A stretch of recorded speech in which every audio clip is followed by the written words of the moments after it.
I like to change that to multiply. You don't see a huge difference in the black levels, but out here in the gradation, you do see some transferring of the pixels, and it's kind of hard to see. But trust me, it makes a difference.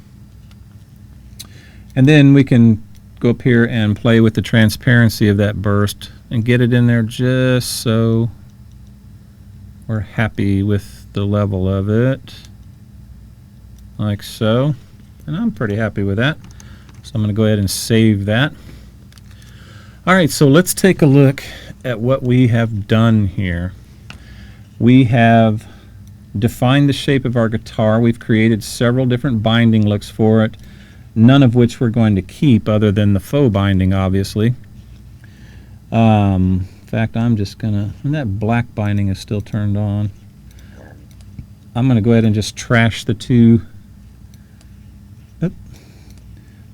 bindings that we did earlier, so we're left with just our faux binding in there.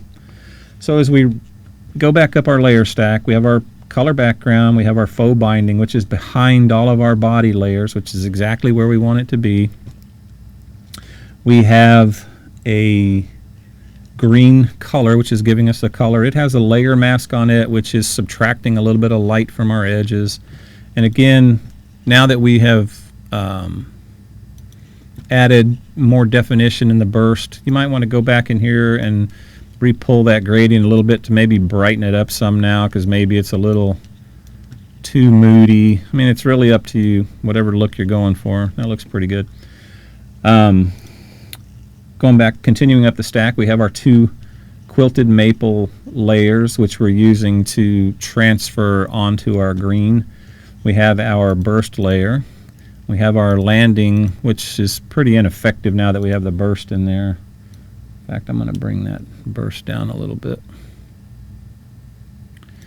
So we can just pretty much turn that off. It's not really doing anything. And then we have our reflection layers, which again, if we turn those off, bang, we go right back to Flatsville. Alright, so that's looking pretty good. There are a lot of things we can continue on to do to make this look more realistic, and we're going to cover some more of those coming right up.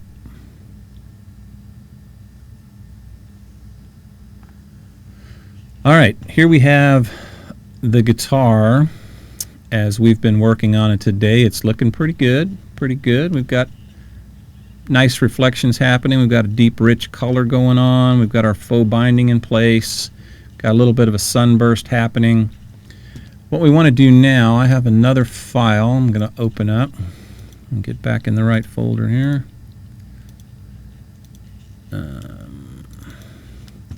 It is our hardware PSD, and it basically has some pickups, strap buttons, a couple of knobs, a bridge, wraparound bridge, and a switch. And you can see these are isolated onto three layers, just that as I described, and one with the pickups, one with the bridge, and one with the remaining hardware, knob, switch, and strap buttons.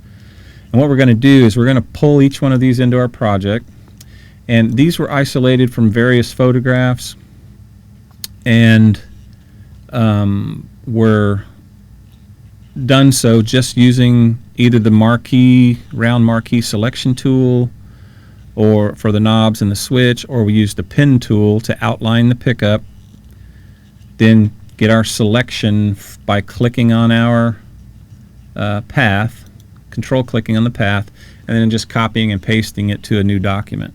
Same with the strap buttons and the bridge. So what I want to start with here is I'm going to pull the controls, just grab it with the move tool. You don't even have to have the move tool, it can be any tool. Once you get over the palette, you get that little finger, the hand with the finger extended. It just tells you, hey, you're pointing to something over here. So I'm just going to grab that and drag it into our project, and we see right away, well, I don't understand why that got messed up, but it did, and that's fine. Oh, apparently there was an extra strap button in my file. So we're just going to drag these in place. These are already pretty much positioned. If we wanted to do something differently with them, say we wanted to position our switch on that, with that layer selected, you can just simply grab your marquee tool, and this is where the marquee tools really shine, and then you can just grab that portion of the layer. It's the only thing selected, and you can go in and position it, wherever you want. Say you're sorry about that. Say you're not thrilled with the way this control is right here, and you want to even these up a little more. Well, there you go. No problem. Done. I'm going to go ahead and save that.